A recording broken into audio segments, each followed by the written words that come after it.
Hello everyone, if you remember, some of our student is asking how to connect the server to the router in the CISCO Packet Tracer.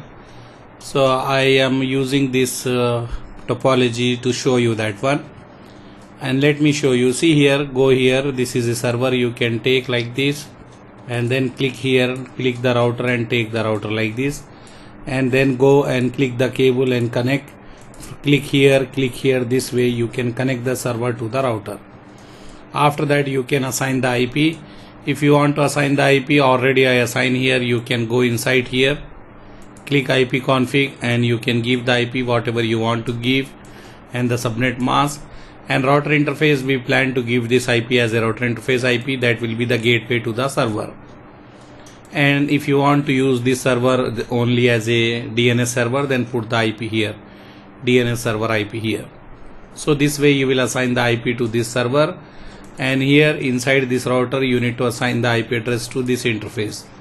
How you will assign means, see here, I already assign here. You will go here in the global configuration mode, change the name of the router, go under the interface F0/0 and you will assign the IP and you will write no shed. That's all.